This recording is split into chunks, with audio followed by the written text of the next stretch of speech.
Y'all telling me if the Minnesota Vikings wanted to sign me right now, I gotta tell them I can't sign to y'all unless I let all my brothers be on the team. Yeah, or come with me.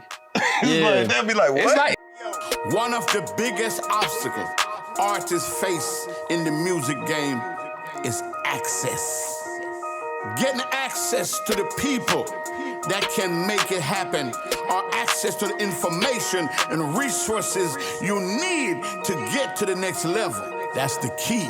That's why you need two of the biggest in the game on your side. Introducing McKee, Boomman.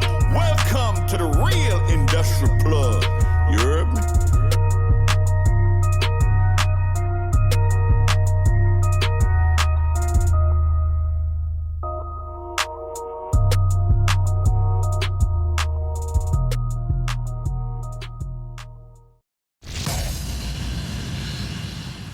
So what was the first move when you went solo? Like what was like the first thing that you did? So what happened was so I started doing these showcases. Like we performed for showcases. Yeah, that was the most important thing. That's Atlanta culture. Yeah. Anybody that's against showcases in Atlanta ain't from Atlanta. Yeah. That's the culture. Yeah, so we started doing that. You know, we end up getting how many people done popped from showcases? Barry Weiss to Interscope to you know, L.A. Reid. L.A. Reid ultimately ended up signing us. But then, you know, like, it kind of the streets got involved and different things in the business got involved where he was just like, you know what, this kind of, this too much for us. So me seeing that. Wow. Like, damn, like.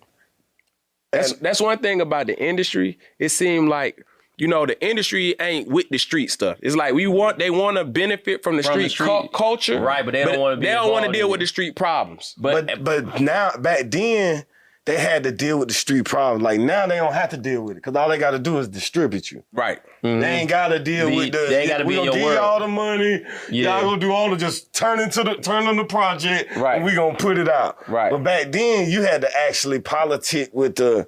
OG who was over these young niggas or this guy. And that was when it was like, you know, people was like, you know, the Suge Knight shit was like almost, you know what I mean? But it was still like because what I realized back then was, you know, you had the OGs, but hey, look, we did a lot to help this dude get to this point. And if he cross us, we gon' it's like I remember certain situations, you know, because I started with K-Rab them on Bankhead with Shout It Low and all them.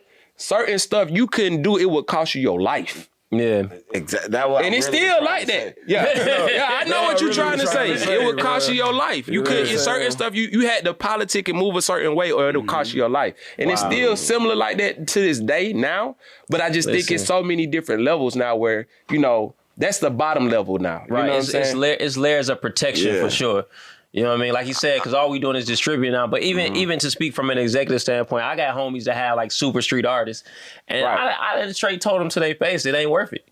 Like, why would you already got money. If you an executive nowadays, for the most part, you already well off. You giving back and you trying to, you know, multiply the money.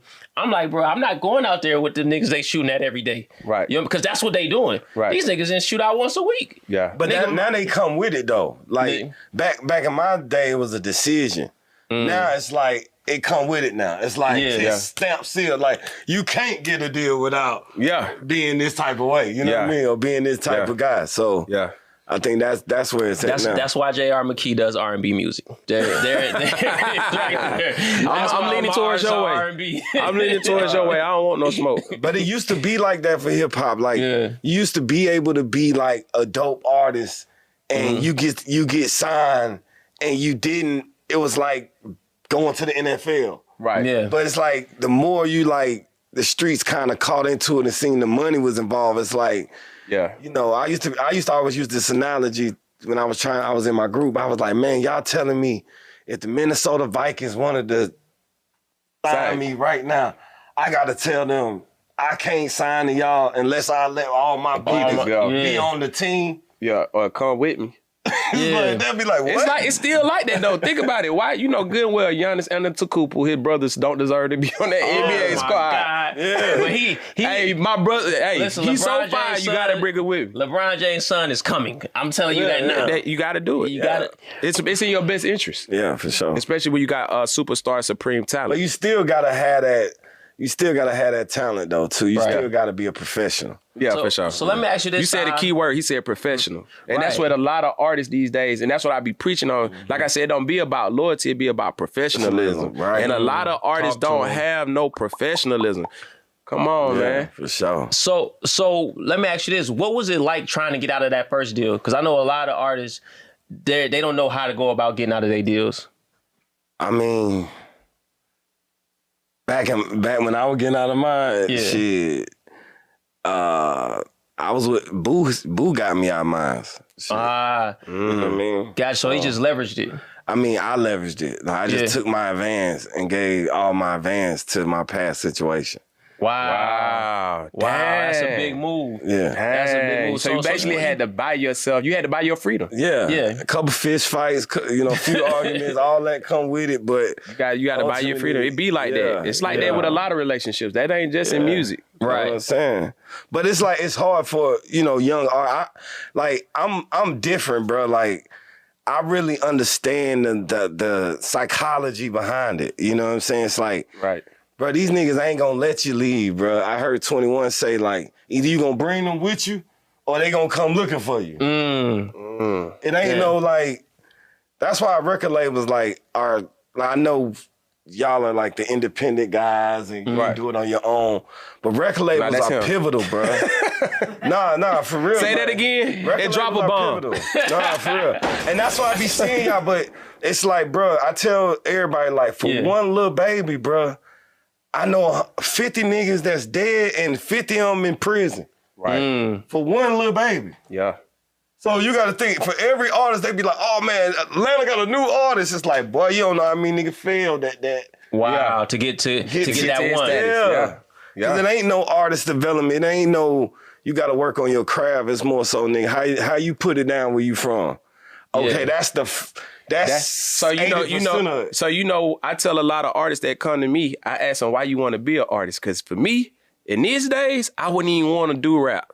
It take too much. Yeah. It take too much to be a rapper these days. You gotta wear the right colors. You gotta be done fought a certain amount of people. You gotta be done killed a certain amount of folks. You gotta be done went to jail. You gotta talk about it. You gotta revenge everybody. You gotta revenge your op. And then you gotta talk about it on record. And and later on they gonna try you for it. And the nigga got the vouch for you. Come on, they for you. Come on. It take too much. Be an executive, man. But I think what happens is what we have to learn is that word professionalism. Like, how do we professionalize it? Like, you know what I'm saying? If we we street dudes, but it got to be a pipeline to professionalism. And I'm gonna be honest with you. That's why Lil Baby is winning. Cause exactly, bro. Look. QC understood professionalism, bro. Listen, Lil Baby, no tattoos. Like, bro, I remember I made a cover art when I did the Fujiano. When I did the feature with him with Fujiano, right? And we did the cover art. He was like, "Boom, come on, man, you got me with a cigarette in my hand, bro, and some lean." I'm like, bro, you know what I said? I said, dang, my bad. You know, because the grab art, they think that's what's in. But he like, bro, that's not my image. That's not who I am. That's don't put me out like that. So he stood on that professionalism. Oh, bro, he's super professional, bro. Like, that's why he one of my favorite artists. That's why he's number 2. Drake is number 1. Oh my God. Lil Baby's number 2. For sure. Rod Wave is number 12.